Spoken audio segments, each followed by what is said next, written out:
Thank you all for joining us for another episode of a Pneuma Conversation, a raw, authentic, and unfiltered conversation with spiritual teachers, leaders, coaches, healers, and seekers.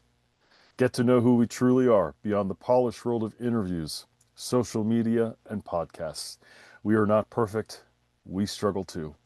Join us as we share our lives, our challenges, and have meaningful discussions on healing, transformation, and the future of humanity. Today, we are in conversation with my friend Jason Willits. Jason, thank you for joining the conversation. Well, thanks for having me, Chad. So, you're welcome. Welcome. So glad you're here. So, you are one of my other Tehardian friends, as I like to say. You're part of the big Tehard group that I've joined in the last year or so, and as an unofficial member in some ways, but you all consider me a member anyway, and it's wonderful. So, but when you and I first met, and I want to kind of bring this out because it's part of our story. It's part of our friendship that is developing. But I showed up that weekend expecting something else, hoping for something else, and it wasn't happening the way I had hoped, and I was feeling a lot of anger. And but then I was also angry just in general. I was angry with my path, my journey, the work I was doing, and one person noticed it, and that was you. That was you. I thought I was hiding it pretty well. And I want to say, I've talked to a couple other people. You're on mute, by the way. I've talked to a couple other people about that first weekend, and they had no clue that I was angry, but you did. So, if you want to talk a little bit about that, what were you, because we never really actually talked about it in depth, what were you sensing from me that says, oh, this guy's angry? And why is he angry? Because he's living his passion. He's living what he's called to do. And I didn't think I was, but go on.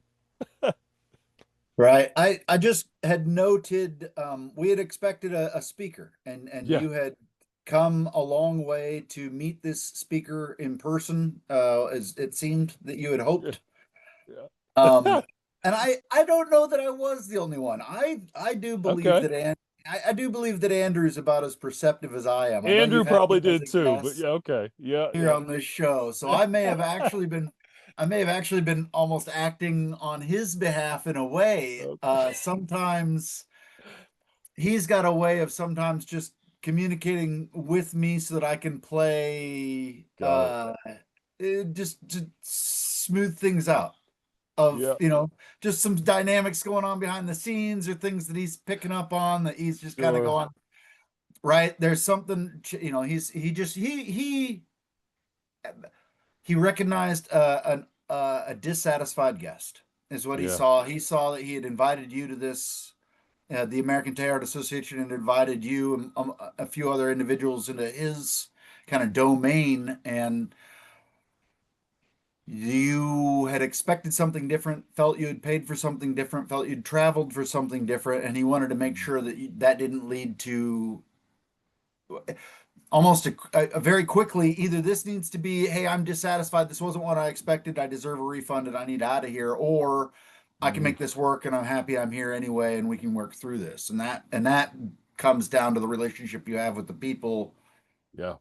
beyond the speaker that you expected, right? Yes. Yep. Yep. Yep. um, One caveat, I do apologize. Earlier, I had been putting mute on, and I'll try to occasionally, but I've got a parrot in the other room that I'm No problem. trying to kind of chill out. And the parrot just tends to scream at times. So every once in a while, nothing's dying in the background. It's just a parrot. Don't worry about It's that. part of life. Right? Yeah, yeah. All right. Yes. Everything you said is exactly right. Um, and we laugh about it now, but it was my turning point for what I'm doing now. It was what I needed.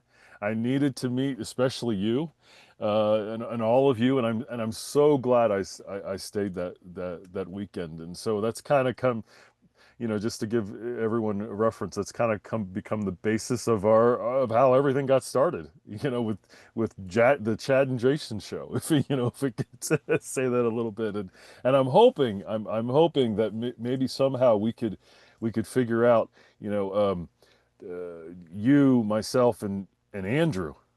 be on a show sometime, and maybe we could do it right at the Abbey, um, where that retreat takes place. But that's a future conversation. That's a future discussion. Hopefully that can happen. But so anyway, who is Jason? You got a great background. You've got a great story. I mean, there's so much to Jason, and it's what I love about you. Yeah, I've screwed up a lot of things, so therefore you cycle through, right? As we all have, yes. It's something that a coworker of mine at one point had said. She's just like, "Is there anything you haven't done?" I'm like, "Well, I've screwed up a lot of things, like you That's get a list." I I'm just another seeker, I would say. I dedicated myself to at least learning what the reconciliation was between scripture and science was really my starting point. Um, just Have you because always of been my that way? upbringing, I would say sort of. At Okay. least I had some of my family, uh, my extended family sort of split while I was growing up over sort of the Scopes trial topics, Okay. and I didn't know that necessarily. I just saw that there was this division in my family and culture as a whole between scripture and science, probably about the same time I was coming of age and becoming a catechumen. And so early on, it set that at least emotional precedent for me. Fast forward to when I was deployed on my first tour, and I didn't believe in the reasons why I was given for this alleged imminent threat that I was going over to quote unquote fight and defend and blah, and thought prayerfully, God, okay, you make your deals with God, right, throughout life. If you're going to do this to me, then I tell you what, God, um, you better teach me. You better guide me to the right understanding of you. If you're going to put me in this situation, God, I better be able to learn things about you that are undeniable, that I Mm, can for certain be certain my faith rests on something other than what I've been handed. mm, And that I can take that forward, hopefully, because I'm willing to explore the hard questions that are brought up by what science has measured and the hard questions that have been brought up by scholarship into scripture. And I want to have a answer that I can provide others that are seeking. And I feel mm. like I'm earning that in a way by trusting you, God, and not becoming a conscientious objector, which is really what I wanted to do. And so if you keep me alive for this next year, you better make something of me, right? Okay. Love the negotiating going on. It's beautiful.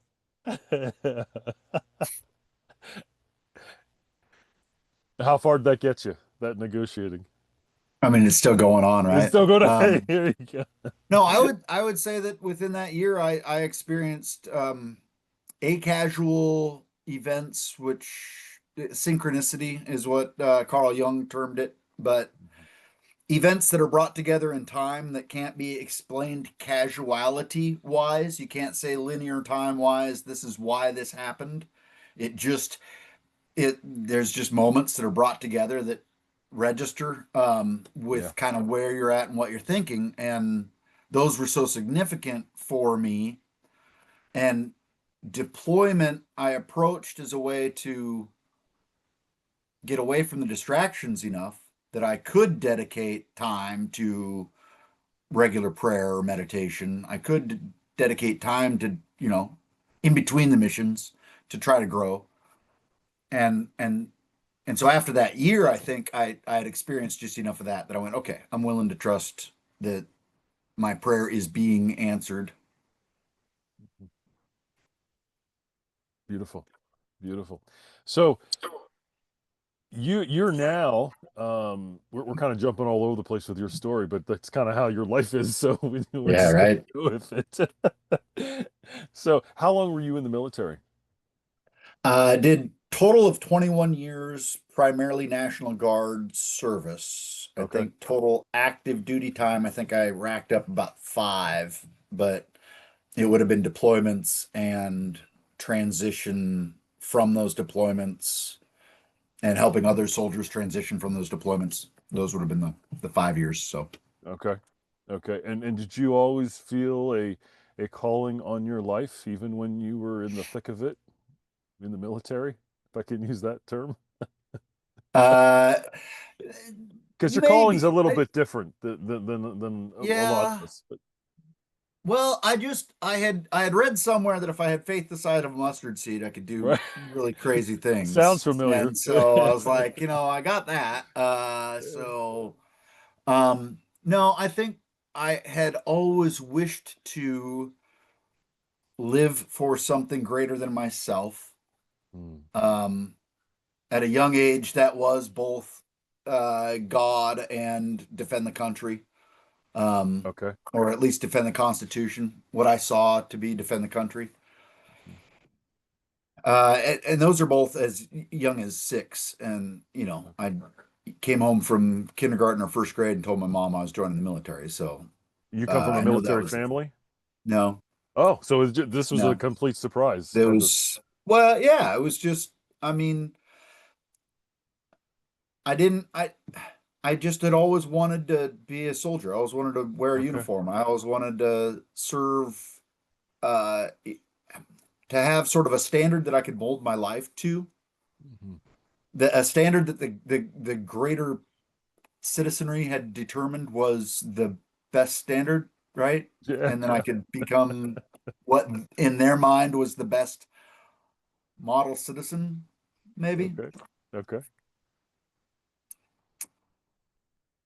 And then, yeah, from a very young age, I've just always wanted to know sort of those deeper answers, the big questions that it seems you have to be a credentialed academic in order to have an answer for anymore. But those deep questions, I've always had to question, I've always wanted to Yeah. seek them out. What are some of the great minds thought about these things? How can I reconcile them in my own heart and my own mind? Yeah. So post-military service, you are in seminary. Correct, It's correct. Is just that it's not a seminary okay? program. Oh, It's okay. simply an academic program, but Got it. yes, All right. it is the a budding branch of what would be the western arm of Balamand University in Lebanon. Okay. So All right. it's through the Antiochian Christian Archdiocese that I'll be studying theology, and I should say I have studied theology based off of the Balamand Lebanon Orthodox Christian program that our archdiocese has brought to North America and was only recently accredited in North America. It had been a Okay. program for a number of years. I want to say 10 or 15 years before even as I joined, and then just maybe 5 or 6 or 8 years ago, maybe just went through the accreditation process just recently. Okay. So they're just, it's basically a bunch of volunteer instructors and priests that are building this thing. Okay.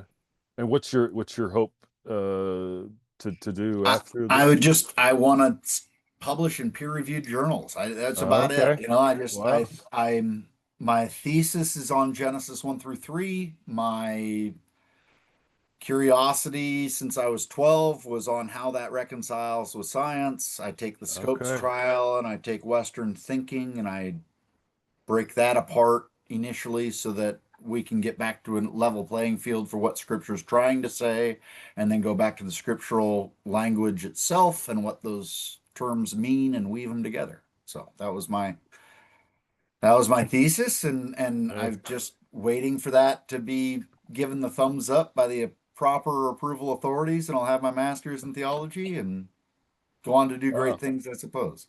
Okay. So Hmm. that makes a lot of sense as to why you're part of the American Teilhard Association because it's very science minded and incorporating science with I'm losing my words. Incorporating science with the religion, but also science with spirituality and feeling and seeing and experiencing God in everything and in all matter, and everything matters, and so that makes perfect sense. So so did that kind of start before you left the military, or what was the journey getting you to this place? Right. Being that I was National Guard through most of my career, I could have an actual civilian, career itself.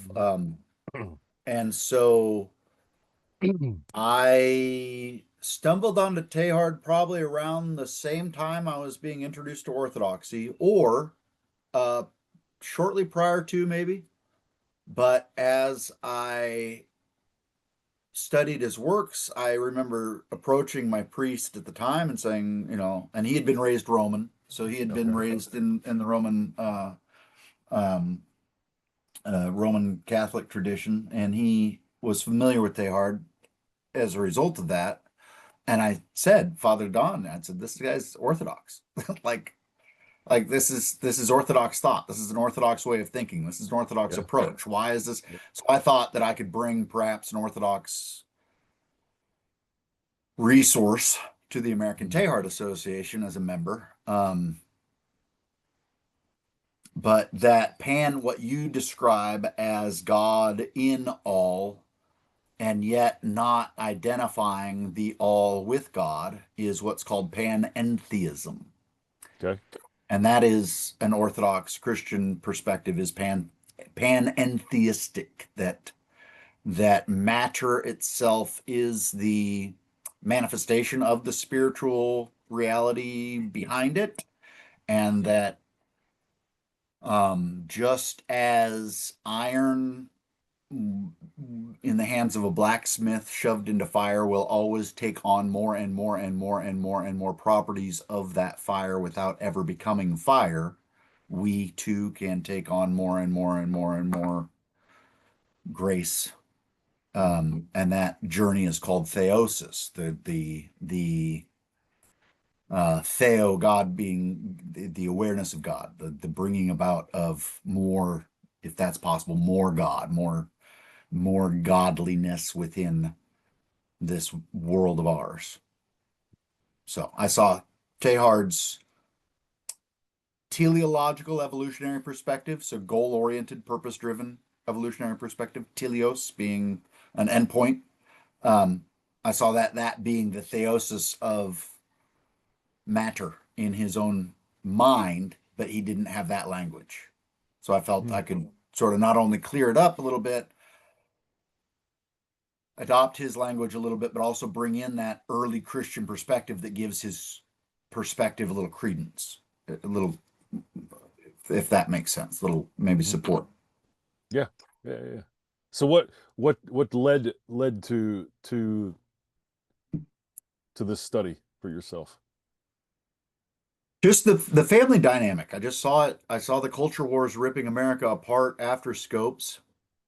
At the so 100 years ago this year, in March, uh, Clarence Darrow and William Jennings Bryan were lawyers that fought over whether or not scriptural creation stories could be taught in school, or the that Tennessee had outlawed Darwinian teaching, essentially. And so the ACLU sued to make sure that it went to court. And it was the first nationally publicly televised, I'm sorry, a radio, not public, not television, radio televised, the first nationally broadcast Oh, wow. thing was this Scopes trial, and it lasted for I think 11 days. And on the seventh day, the William Jennings Bryan, who had also been a presidential candidate and was a politically known, was deemed the biblical expert and put on the stand to defend Wasn't that made into a movie in like Genesis. the 30s or Yes. 40s or Yep. maybe the 60s or something? Yep. Yeah, I saw that movie. Beautiful movie. Incredible. Yeah. So I ask in the question, I don't I Yeah. don't think that I don't think that Bryant was much of a biblical scholar. I'm sorry. He was a lawyer. Interest. So Okay. He knew let's how to let's argue. reevaluate this. And Yeah. that's what my Yeah. thesis is. Just let's reevaluate this from a the so Are you getting a lot of opposition as you're I I'm just not getting much feedback just because they are okay? just because of the nature of the program itself. They're just very busy with their full-time jobs, and so Okay. getting something through as complex as this is just taking a little bit more work on my end than I expected. A lot more Okay. professionalism than I think I was capable of at first, and so that's been kind of nice to grow the professional development of this discussion, this Hmm. argument on paper, you know. Okay. But essentially, I propose that just as physics shows that mass itself kind of self empties into matter, the energy and mass kind of bring matter about, matter self empties into life, life self empties into intelligence, Mhm. and that's what you see in the evolutionary perspective. If you and so I bring Charles Dawkins, not Charles, Charles, as a representative for Charles Darwin. I bring in Richard Dawkins, of course, selfish genes discussion. But I put him in conversation with St. Maximus the Confessor, who saw that it was the Christ in every creature that gives of itself for other creatures, and that is what is the driving force, not selfish genes, but rather, which is a mechanistic Mhm. perspective, but it's more a game theory, non-zero sum, reciprocal altruistic partnerships that actually drive the evolutionary creative principle. Okay. So, and then that is the message of Christ, and that's the logos that aligns really well. And Yeah, so, it's beautiful. It's beautiful. So, the question I'm trying to get you to answer, and I'm having difficulty asking the question th right now, but there's a transformation that happened in your heart. Something happened within you, and I don't know quite sure if it was during your military experience, but there's been this unfolding, and I still feel that it's still unfolding within your life. Can you talk about that? sure, I think because it is still unfolding, I don't see it as just a singular transformation, and that's maybe why I'm Yep, not dialing in on what you're asking. I would say there's just been multiple. there I usually are. had, right. So I'd been introduced to Orthodoxy by a woman from Nazareth, Israel, Okay. who is Palestinian ethnicity, Christian Orthodox. I mean, she used to laugh and say she's Jesus's cousin. She'd been there forever. Grandma's got the house downtown in Old Town Nazareth. I mean, they have been there forever, right? She's older than Grandma Moses. Yeah. So so she said, "Well, if you're gonna date me, then you're gonna have to come to church." And I Okay. laughed at her, and I said, "That'll be great. I can't wait to tell you why this is a whole bunch of phooey." So I sat back in that first Orthodox service and I crossed my arms and I was Yeah. like, "And this is also Catholic. Didn't we get rid of all this? Didn't we innovate our way out of this? Didn't Luther fix all this?" Yeah. Right? Why are we going back to this? Why are we doing this? This is just a bunch of decorate. It's a whole bunch of fooey. And every time I'd say, okay, so why do you do this? And the priest, Father Don, would say, well, I'm excited to tell you. And he'd have him to answer. And it was a good answer. And I wasn't ready for that.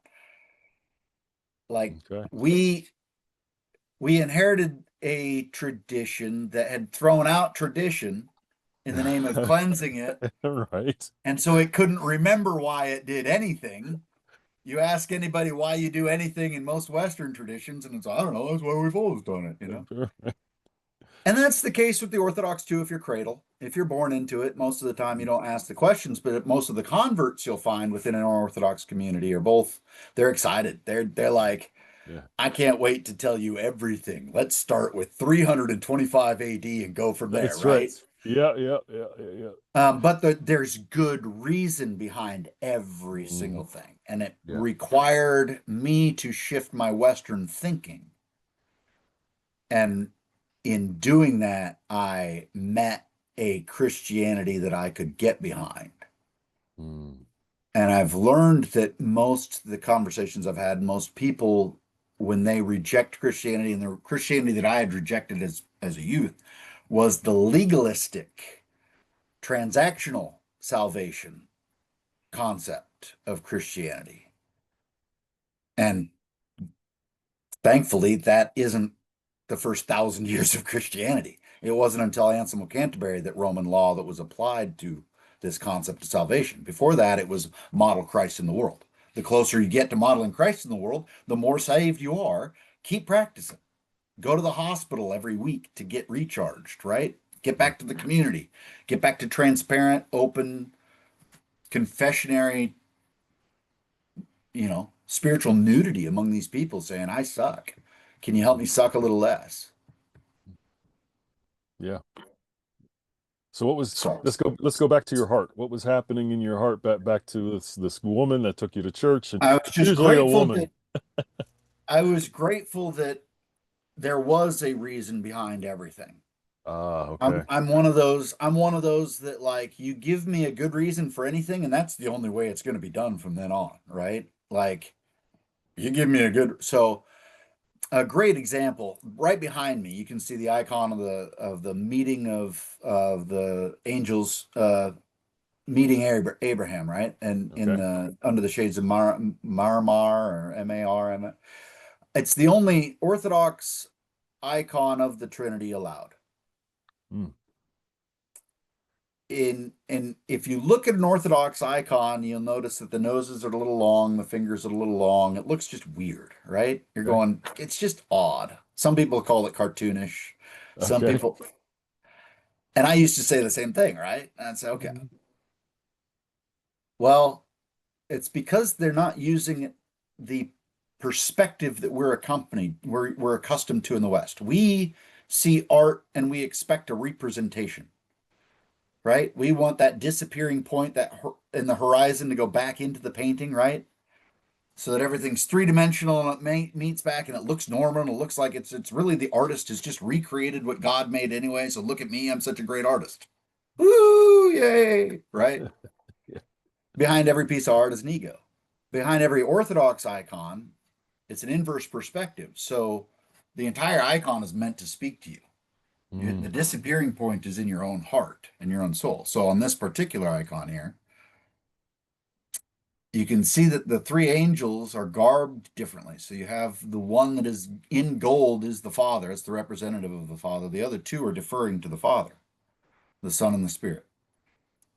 The Son is sitting in the center of what, if you back out a little bit in your perspective, you notice is this chalice that's made from their legs, I didn't notice that before. Okay, yeah, I see it right? now. Yeah, yeah, Right. And once you yeah. see it, you can't look away, right? And if you Exactly. step, once you're stepping in front of this, you're actually seeing that you're invited to the table.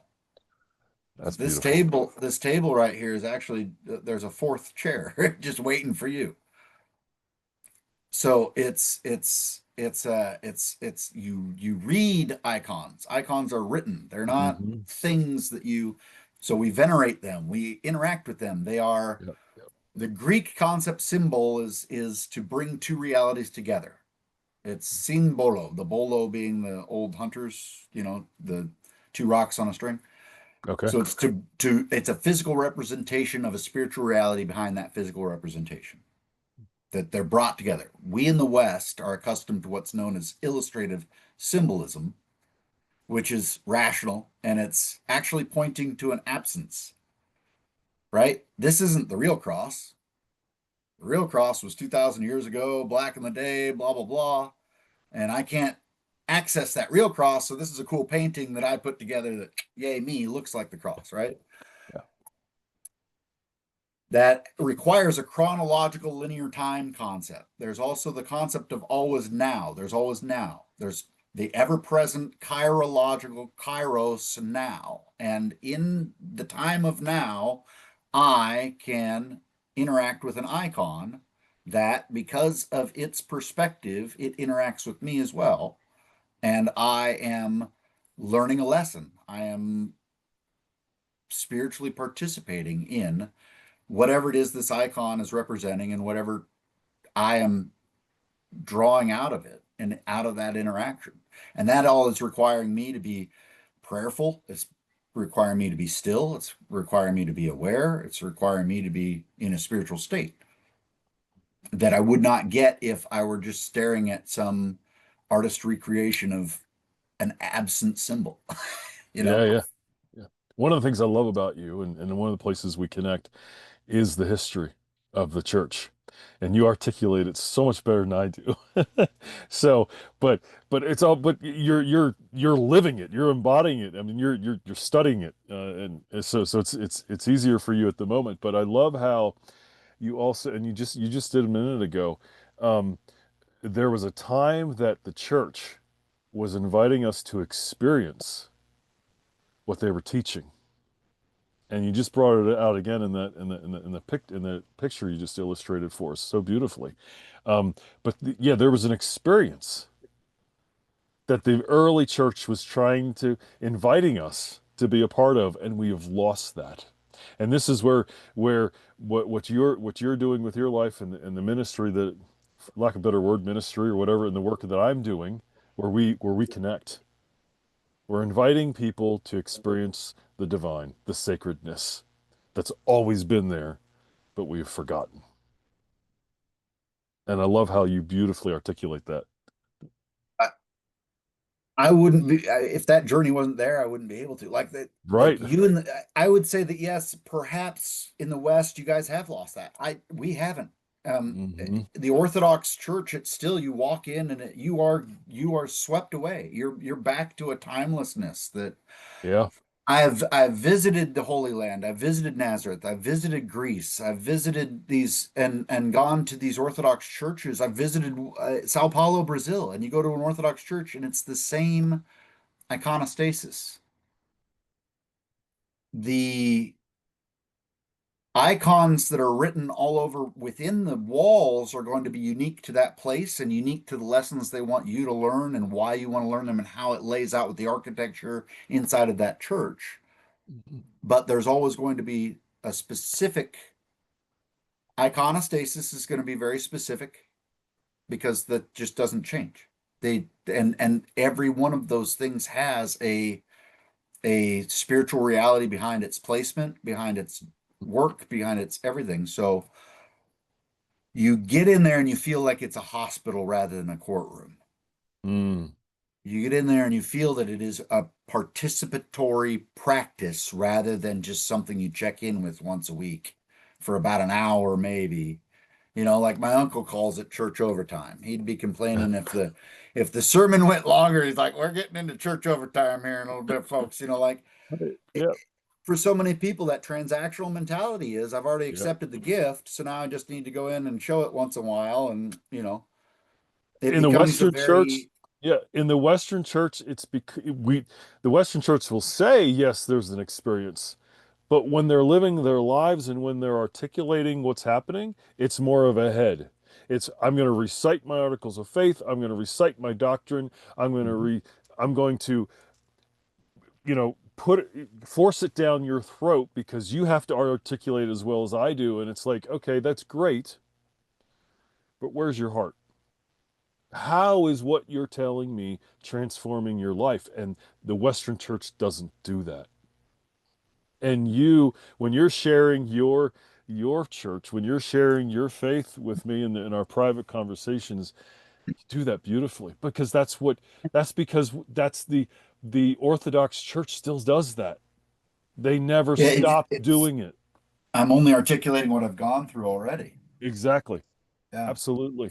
And it really is a very much a difference that you'll meet within the you're not going to find a lot of proselytizing from an Orthodox community. It's kind of surprising because you're almost like, why don't you get out there and share this more? It's just not Yeah. it's so much inward, and the focus is so much more on me destroying my crucifying my ego and getting over Jason and forget me and forget, and instead just simply putting on Christ. Yeah? You have to take off Jason to put on Christ. I've got to be able to do that. And great that I've done it well enough that somehow it got you fooled, but I suck still. And that's just how like it's, and I think that's the beauty that I appreciate about it, that you learn through the fasting, through the prayer, through the actual putting it into practice, the 5 times a day, that everything that Islam took from early Orthodox, we still put into practice, right? We still have the month-long fast. We still have the 5 times a day prayer. We still have, right? And it's in doing that that you realize what a whiny little bitch that ego is. And you're sitting there in prayer on a Wednesday night, and it's another hour and a half service on a Wednesday night, and you haven't eaten anything all day, and the canon of St. Andrew's being played, and you're sitting there and you're like, man, I've already heard this last week, I've already done this, like, why am I doing this to myself again? I'm so bored. And your brain's going, man, I'm hungry. I don't really want to pay Yeah. attention. I don't really want to worship. I don't really want to be grateful for the fact that I'm here alive and breathing. I don't really want to be in tune with my creator. I don't really want, you just hear that voice the whole time. And about that time, the canon of St. Andrew is saying, awake my soul, the thief is at the door. Why are you sleeping? Mm. And you go, whoa, wait a minute here. Maybe I need to learn to shut that little ego up. Maybe it's not making me happy. Maybe it's just this whiny little bitch that I carry around all the time listening to. Oh my gosh, I'm bored. I need this. I Yeah, need yeah, yeah. that. I want to buy this. I want to buy that. I'm hungry. Right? You just get sick of it. And once you cast that off long enough, now you're afraid of it. You're like, you almost be like, whoa, whoa, whoa, whoa. Let's not talk too big about me. That ego might sneak back up. Yeah. And one of the things when I was learning when I was in church history years ago, and we were learning about the split between the Western Church and the Orthodox Church, the for especially for the Orthodox Church, there was more of this embodiment, more of an experiential. They were going down that path compared to where the Western Church was going, and they still have maintained that, and that is a beautiful thing because we are invited to experience this. And the Western church has clouded that message. They've forgotten that message. They've just totally have gotten rid of it. And then of course there's umpteen million different kind of denominations in the Western church. That's like, why? Right. This is If insane. it so Newton brought Yeah. about this materialistic methodological materialism was what Newton was going after, right? Methodological materialism is I'm going to find out what is measurable, what can be weighed, what can be measured, what can be parceled, what can be defined, what can be put in its little box, what can be specific, right? The inverse of that is if I can't measure it, I cannot believe in it. Mm, okay. And so our entire world in the West has been flattened and we don't even realize it. Just as a Yep. fish doesn't know it's wet. You ever hear that phrase? A fish Yeah. doesn't know it's wet. We Yeah. in the West don't realize that we've been brought into this. If it doesn't have a physical representation of something, it's not Mhm. real. And so Yep. now sin becomes measurable, sin becomes weighable, sin becomes some concept of justice that is given out by a human judge representing God in the form of a priest, and X amount of indulgences and X amount of prayers and X amount of Hail Marys is going to balance that sin off. And somehow, well, the Latin for what is repentant, to repent, is to feel sorry for. Repentar, I believe it's called. The Okay. Yep. Greek, Yep. the Greek concept was to turn around, go the Yes, other it way. was. Yeah, It's exactly. not, Yep.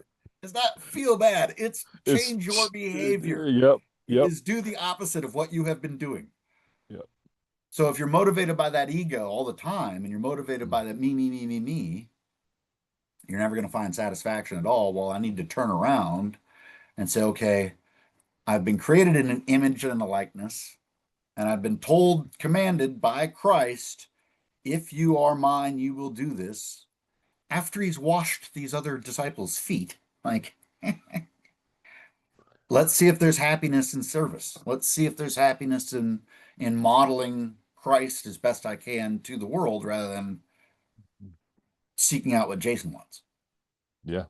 Right? Because that's a bottomless bucket I'll never fill. I know for a fact that will not make me happy. So let's try the other way.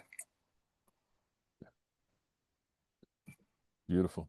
I have a, I don't need to mention his name, but I have a very, very close friend. He's going to love this episode when it finally airs because we have similar conversations like this all the time, and we are he and I are very much fascinated with the Eastern Orthodoxy, and I that's one church I've never visited yet, and I so want to experience that, and I know it'll happen in its own time, but it just you embody it, Jason.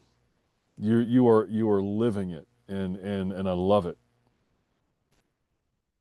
Well, thank God that I am today. I You you're after including 16 years of practice, I might have almost gotten it, like right, but you're also willing to say I don't get it because it's part of the experience because that yeah. matters too.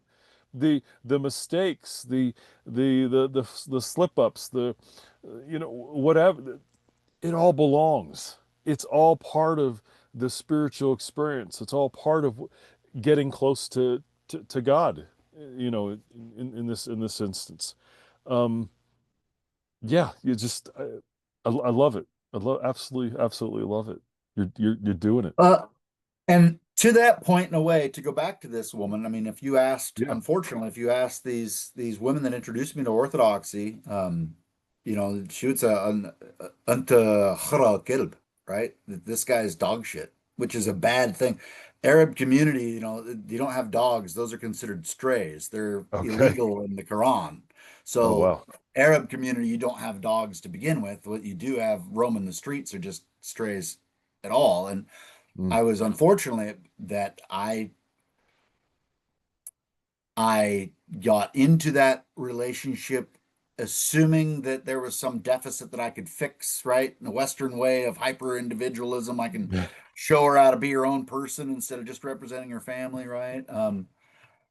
And then unfortunately could not afford the lifestyle that she had just been raised to sort of expect. And I stepped into financial advising trying to afford that lifestyle, and that's Mm, definitely not the career path for a guy like me. I was a year and a half of misery and financial failure before I was unfaithful with her. And so it was just mm, destroyed myself, destroyed our marriage, destroyed I felt so disconnected. I did not have a good Orthodox community to recharge every week. And even if I had, I probably would have had to make appointments instead and, right, work on the job and always doing the grind. And maybe over the last few years, I've gotten back to a practice and a spiritual state that I had been maybe when was first excited about it and getting into it, or when I was studying theology up until I stepped into financial advising. But there's probably a 4 or 5 year period there, though. It's pretty bleak and ugly, man. yeah. And So it's all part of it. they're right And to that that and point. that That that point. is also holy and beautiful. It definitely taught me how Jason performs when he feels estranged from God. Wow. Okay. And how Jason performs when he feels estranged from God is not a good place, right? Like Yeah. Jason left on his own is just not. Would you say orthodoxy found you or you found orthodoxy?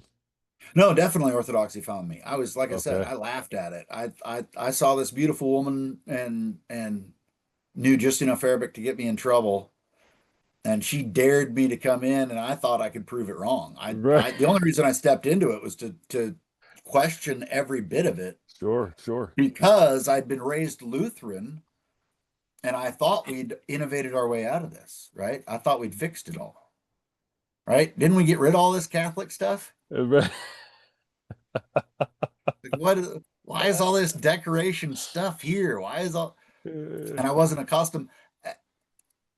And that was, I think, the the foundational solidities, what's solid about Orthodoxy, the fact that it is a spiritual reality expressed in physical show. Yeah, yeah. And that's a Greek way of thinking, that hasn't been dislocated as it has in the West.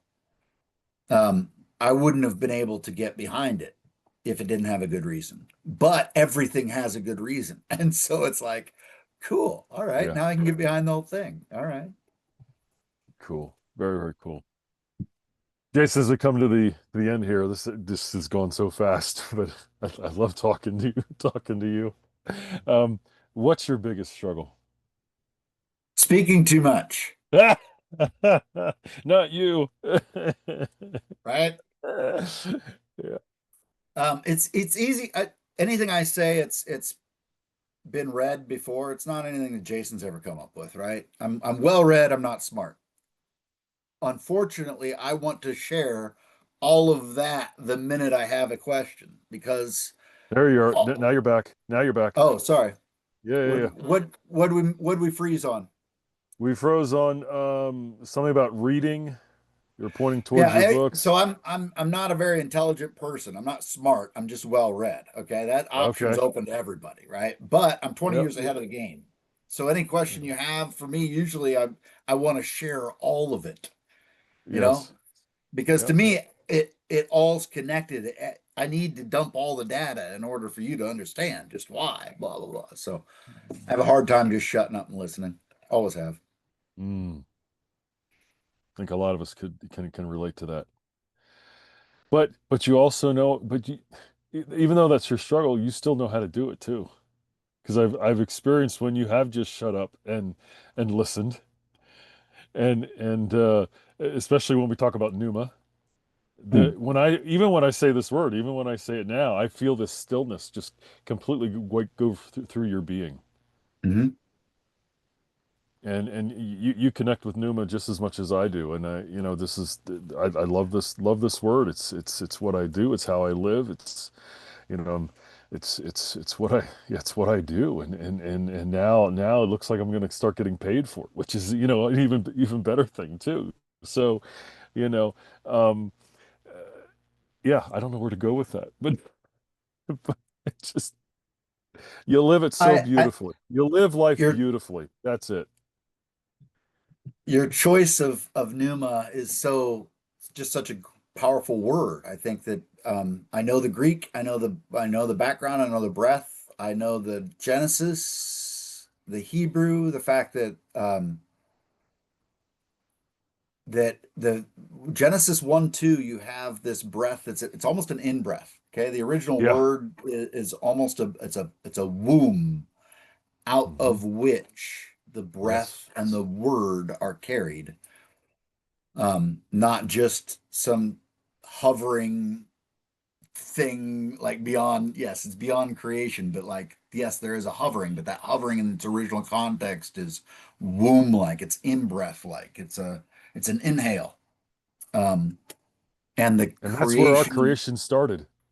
Sorry, right. you're getting that. Yes. No, no, no, that's exactly right. And the Bereshit Elohim bara, in the beginning, God created is bara is almost put functionality to. And it's Okay. that breath throughout scripture that gives us the functionality. It's the breath of God, the Holy Spirit that allows me to function however I can. And as long as I get out of my way, then the Holy Spirit can function through me. Yeah. Yeah. And we are the breath. We Yeah. are the breath. We are the, And I would say in Christian terms, we are the breath of God. Mhm. And I will say that literally. Um, and I invite you to see how that makes you feel. You don't have to agree with me, but we are the living breath of God. That is who and what we are at our essence, at our core. And when I hear you speak about your faith and about your journey, I hear that woven throughout your message, and I feel it here in my heart. So, and that's why you're here today. That's why you're in conversation with us. So, Jason, before we go, will you join us and our audience in the breath? Join us in this sacredness, and then I'll bring us back around to finish. So, thank you. Sure.